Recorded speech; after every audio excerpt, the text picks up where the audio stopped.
जय हिंद दोस्तों। 5 मिनट, बस 300 सेकंड्स, इतनी देर में इंडियन एयरफोर्स तैयार हो जाता है किसी भी हवाई दुश्मन को खत्म करने के लिए। ना मिसाइल वार्निंग डिले होता है, ना कमांड सोचता है। It's a pure precision, pure speed. Indian air force का रिस्पॉन्स टाइम सिर्फ फास्ट नहीं, लाइटनिंग फास्ट है। आज हम देखेंगे कि जब दुश्मन अटैक करता है तो इंडियन एयरफोर्स का रिएक्शन कैसे होता है विद इन 5 मिनट्स। अब पहले जानते हैं कि स्काई वॉरफेयर में 1 सेकंड की डिले भी मिशन फेल्योर कैसे बन सकता है। Jet fighters 2000 kilometre per hour से भी ज़्यादा तेजी से उड़ते हैं। मिसाइल साउंड की स्पीड से 5 गुना तेजी से आती है। ड्रोन अटैक्स बिना वार्निंग के होते हैं। अगर 5 मिनट में रिस्पॉन्ड नहीं किया तो डिस्ट्रक्शन गारंटेड होते हैं।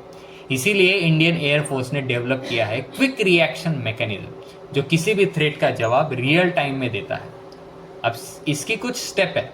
तो स्टेप 1 होता है डिटेक्शन। इंडियन एयरफोर्स के पास अल्ट्रा फास्ट सर्वेलेंस सिस्टम है, जैसे कि अवाक्स airborne warning and control system. दूसरा है ग्राउंड बेस्ड रडार, जैसे कि रोहिणी और आरुद्रा। और तीसरा होता है हमारा सैटेलाइट, जैसे कि हमारा GSAT-7A सैटेलाइट है। यह system continuously air space scan करते हैं, वो भी 360 डिग्री कवरेज के साथ। अगर कोई अनआइडेंटिफाइड फ्लाइंग ऑब्जेक्ट या मिसाइल आता है तो अलार्म बजता है विद इन सेकंड। अब दूसरा स्टेप क्या है? Command activation. Air defence operation centre जैसे ही कोई अननोन ऑब्जेक्ट हमारी एयर स्पेस में आता है वो अलर्ट हो जाता है। फिर थ्रेट इवोल्यूशन होता है कि ये फाइटर जेट है, ड्रोन है या कोई मिसाइल है। फिर ये डिसाइड किया जाता है कि टारगेट जो आ रहा है, जो ऑब्जेक्ट आ रहा है, उसकी स्पीड क्या है, रेंज क्या है, डायरेक्शन क्या है। और with in 30 to 60 seconds order जाता है एयरबर्ड्स को कि स्क्रैम्बल जेट्स।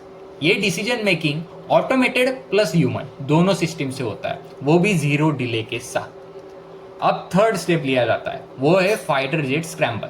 जो भी एयरबेस क्लोजेस्ट होता है वहां के पायलट्स हमेशा रेडी रहते हैं। Combat pilots sleep near jets in emergency shifts. Jets like Sukhoi 30 MKI, Mirage 2000 और तेजस ये हमेशा स्टैंड बाय पे होते हैं और within 2 to 3 minutes jets take off करने के लिए रेडी हो जाते हैं, वो भी मिसाइल, काउंटर मेजर और रडार लॉक के साथ। अब सबसे आखिर में आता है इंटरसेप्शन और इंगेजमेंट। एयर डिफेंस का मकसद सिर्फ अटैक नहीं, इंटरसेप्ट करना होता है।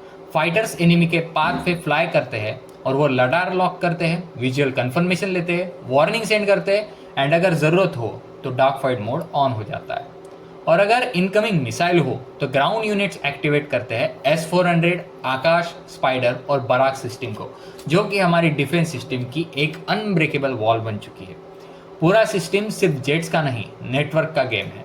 फाइटर जेट अपने रडार के साथ डाटा शेयर करते हैं, रडार कंट्रोल सेंटर के साथ लिंक होता है, ड्रोन्स विजुअल फीड रिले करते हैं और सैटेलाइट्स रियल टाइम मैपिंग देते हैं।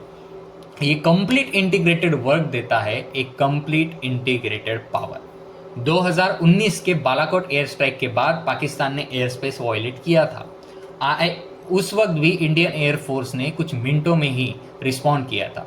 मिराज और सुकोई जेट्स ने इंटरसेप्ट किया, पाकिस्तान के F-16 को चेस किया और विंग कमांडर अभिनंदन ने MiG-21 से डायरेक्टली F-16 को गिराया। तो दोस्तों सोच सकते हैं कि हमारी ट्रेनिंग, हमारी ड्रिल्स और हमारा रिएक्शन टाइप कितना सुपेरियर है। इंडियन एयरफोर्स का मोटो ही है touch the sky with glory, और वो सिर्फ प्राइड नहीं, प्रॉमिस भी है। आज भारत का स्काई सिक्योर नहीं, क्यों? क्योंकि हमारे रेडार देखता है, कमांड सोचता है, पायलट उड़ता है और मिसाइल गिराता है सिर्फ 5 मिनट के अंदर। जहां बाकी कंट्रीज अलर्ट जारी करती है, इंडिया ऑलरेडी एयर में होती है।